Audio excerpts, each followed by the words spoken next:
Stand on any street corner in London today, and you'll hear a dozen languages in as many minutes. Nearly 40% of Londoners were born outside the UK, making this one of the most diverse cities on Earth. But rewind 2,000 years and you'd find marshland along a tidal river, barely inhabited, strategically useless to anyone except the Romans.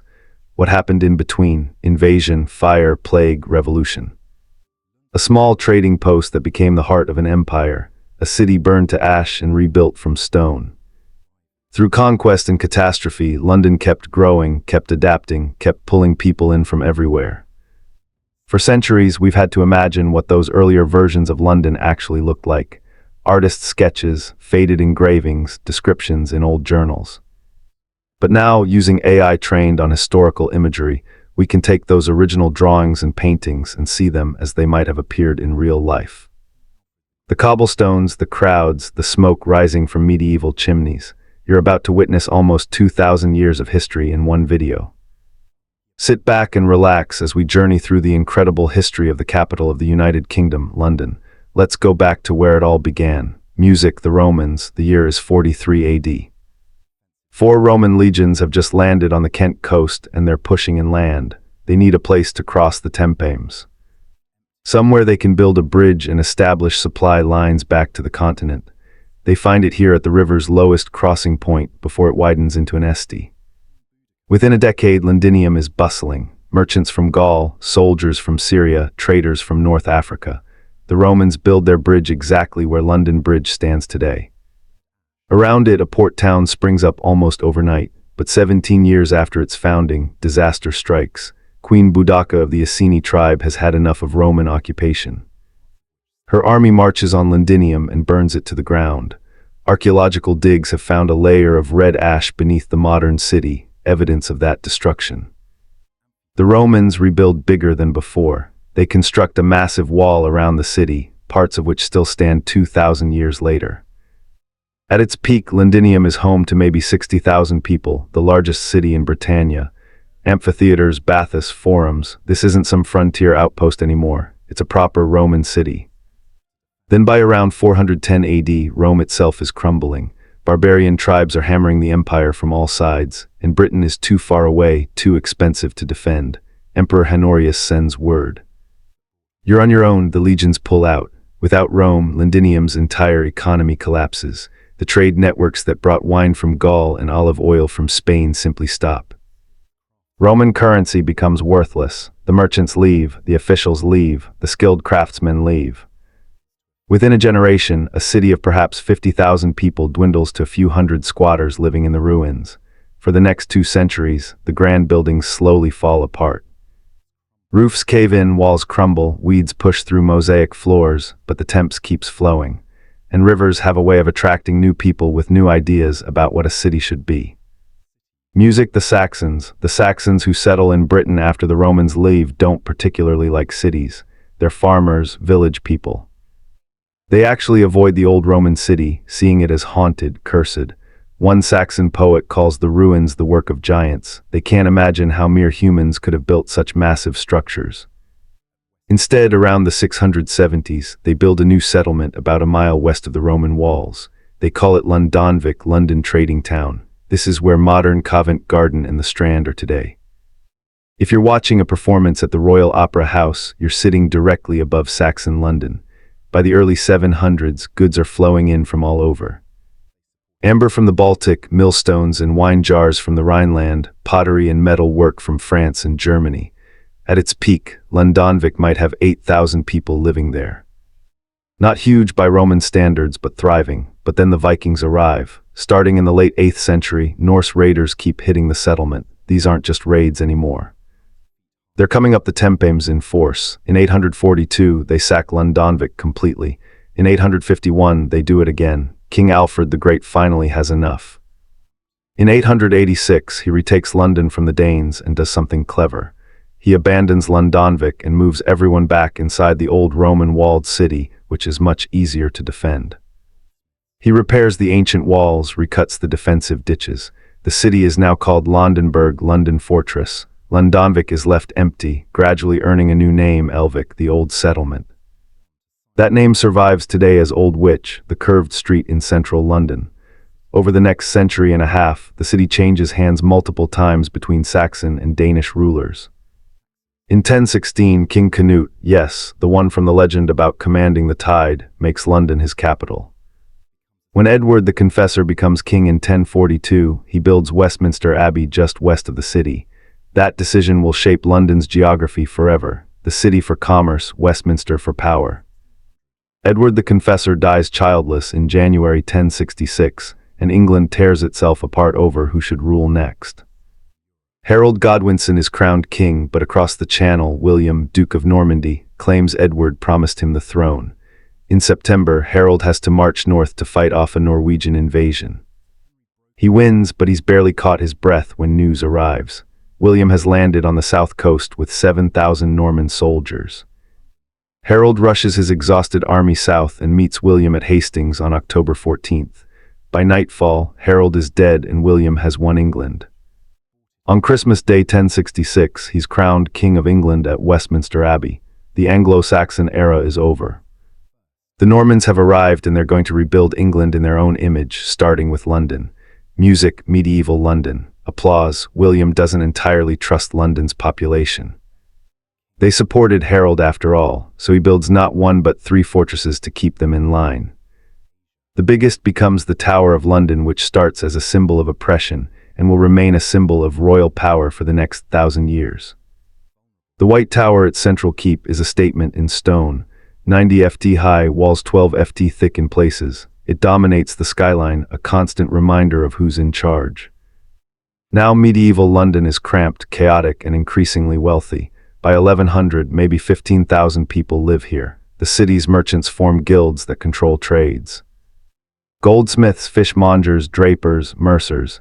These guilds become so powerful that the king has to negotiate with them. In 1215, when the barons force King John to sign the Magna Carta, London's support is crucial.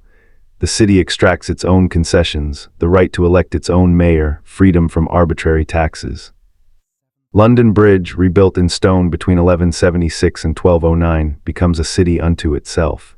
It takes 33 years to build. Shops and houses line both sides.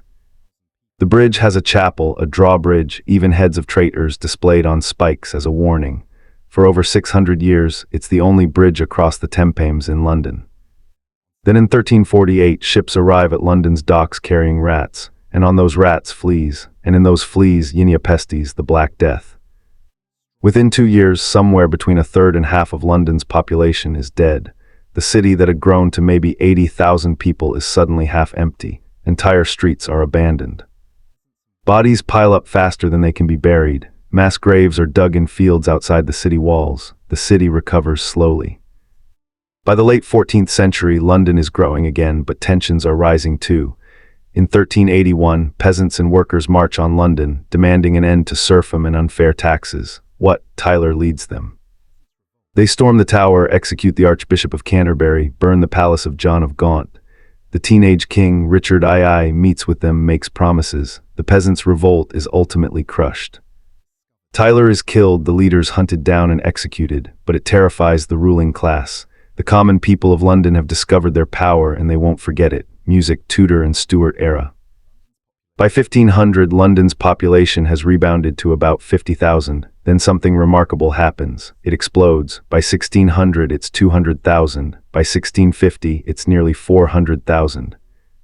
London becomes the largest city in Europe. Henry VII's break with Rome in the 1530s transforms the city's landscape. Henry wanted to divorce his first wife, but the Pope refused. So Henry broke away from the Catholic Church, made himself head of the new Church of England, and shut down all the monasteries. In London, monasteries owned massive amounts of land. Once Henry seized it, that property became available. Aristocrats and wealthy merchants bought it up and built grand houses. Suddenly, London had room to expand. Under Queen Elizabeth I, London becomes the cultural capital of Europe. The Globe Theatre opens on the South Bank in 1599. Shakespeare is staging Hamlet, Athol, King Lear. Meanwhile, merchants are getting wealthy from trade with the New World and Asia. The East India Company is founded in 1600, setting the stage for empire. But London has always been vulnerable to 2 things, disease and fire. The city is built almost entirely of timber with thatched roofs, dried straw and reeds. Houses are packed close together, upper floors overhanging narrow streets nearly touching across the gaps. Open fires in every building for cooking and heating, candles everywhere. No fire departments, it's a tinder box. Both disaster and disease strike in the 1660s with devastating effect. In 1665, the plague returns, not the Black Death exactly, but close enough. At its peak, 7,000 Londoners are dying every week. The wealthy flee to the countryside, the poor are trapped. By the time it burns out, maybe 100,000 people are dead. A quarter of the city's population. The following year, on September 2nd, 1666, a fire starts in a bakery on Pudding Lane. It's been a hot, dry summer. Strong winds are blowing. The fire spreads faster than anyone thought possible. For 4 days, London burns. 85% of the city within the walls is destroyed. 13,000 houses gone. 87 churches, including the old St. Paul's Cathedral. Remarkably, only about 6 people die in the fire itself, but 100,000 are left homeless. Christopher Wren sees an opportunity. He proposes a completely new city plan. Wide boulevards, classical architecture, open squares. It's an enlightened vision and it's almost completely rejected. Property rights are too complicated, rebuilding too urgent. Most streets follow their medieval patterns, but the city is rebuilt differently. New building regulations require brick and stone instead of timber and thatch, far more resistant to fire. And Wren does get to rebuild St. Paul's Cathedral. The new one with the iconic dome takes 35 years to complete. It's still there, dominating the skyline. One of the few buildings to survive the Blitz centuries later, Georgian and Victorian era. 18th century London is the center of the Enlightenment. Coffee houses become the internet of their day, places where ideas and news spread rapidly. Lloyd's Coffee House becomes Lloyd's of London, the insurance market. Jonathan's Coffee House becomes the London Stock Exchange. London is also becoming the capital of an empire. In 1735, Robert Walpole becomes the first prime minister to live at 10 Downing Street, which will remain the official residence for centuries. George III buys Buckingham House in 1761 as a private residence for his family. It will eventually become Buckingham Palace. The city is expanding physically, too. Westminster Bridge opens in 1750, finally giving London a second crossing after 6 centuries with only London Bridge. Blackfriars Bridge follows in 1769. After the defeat of Napoleon in 1815, Britain is the dominant world power and London is where the money flows. Banks, trading houses, shipping companies. Wealth is pouring in from India, the Caribbean, Africa. Then comes the Industrial Revolution and London transforms yet again. Factories, railways, mass production. In 1801, London has just over 1 million people. By 1851, it's 212 million. By 1901, 612 million. It's the largest city in the world. The Victorians build on a scale that's hard to comprehend. Trafalgar Square is laid out in the 1840s commemorating Nelson's victory. The Houses of Parliament and Big Ben rise in the 1850s after the old palace burns down. That iconic Gothic revival architecture defining the city's identity. In 1851, the Great Exhibition opens in Hyde Park. The Crystal Palace, a massive structure of iron and glass, showcases Britain's industrial dominance to the world. 6 million people visit. It's a moment of supreme confidence. Britain at the peak of its power. The sewage system still in use today, built by Joseph Bazalgette after the Great Stink of 1858 when the Thames became so polluted Parliament had to shut down. Bazalgette sewers finally fixed the problem, channeling waste away from the river. The Underground, the world's first subway system, opening in 1863. The Tower Bridge, an engineering marvel completed in 1894. But Victorian London is also a city of brutal inequality. The rich live in Mayfair and Belgravia in extraordinary comfort. The poor are crammed into East End slums. Cholera outbreaks killed tens of thousands in the 1830s and 1840s. Entire neighborhoods wiped out by contaminated water. It takes a doctor named John Snow proving in 1854 that cholera spreads through water, not air, before anyone fixes the problem. Crime is rampant. In 1829, Robert Peel establishes the Metropolitan Police, the first professional police force nicknamed Bobbies after him, but the city's dark side persists. In 1888, Jack the Ripper terrorizes Whitechapel, murdering at least 5 women. He's never caught. The case becomes infamous, a symbol of Victorian London's dangerous underbelly. Charles Dickens writes about it all. The workhouses, the slums, the children working in factories, the contrast between the world's wealthiest empire and its desperate poor, all compressed into the same city, 20th century. The 20th century brings London back down to earth. The First World War kills hundreds of thousands of young British men. However, London's main infrastructure survived. But the Second World War brings the war directly to the city, the Blitz. Between September 1940 and May 1941, German bombers hit London almost every night. Entire neighborhoods are leveled. St. Paul's Cathedral miraculously survives, photographs showing it standing defiant amid the smoke and flames. By the end of the war, 1 million buildings are damaged or destroyed, and almost 500,000 souls from the UK are lost. Post-war London is broke, bombed out, exhausted. The empire is collapsing. India gains independence in 1947. Rationing continues into the 1950s. Fog and coal smoke are so thick that in 1952, the Great Smog kills 12,000 people in just 5 days, but London rebuilds again. The 1951 Festival of Britain held on the South Bank signals a new beginning. Brutalist towers rise from the rubble. The welfare state expands, and crucially people start arriving from former colonies. The Windrush generation from the Caribbean in 1948, followed by waves of immigration from India, Pakistan, Bangladesh, later from Africa, Eastern Europe, everywhere. The 1960s bring a cultural explosion. Swinging London, the Beatles, the Rolling Stones, Carnaby Street, Mary Quant. For a moment, London feels young again. The next few decades are rockier. Economic decline strikes, terrorism from the IRA. By the 1980s, the docklands are abandoned. The East End is neglected. Then comes massive redevelopment. Canary Wharf rises from the old docks. The financial sector booms. London reinvents itself as a global financial center. The 21st century starts with the Millennium Dome, an expensive flop that later becomes the O2 Arena. But London keeps growing. The 2012 Olympics transform East London, bringing investment and infrastructure. The city passes 9 million people, the most since before World War II. Modern London is defined by its diversity. Over 300 languages are spoken here. Entire neighborhoods have their roots in different parts of the world. Brixton's Caribbean culture, Southall's South Asian community, Chinatown, Turkish Distan, Polish Hammersmith.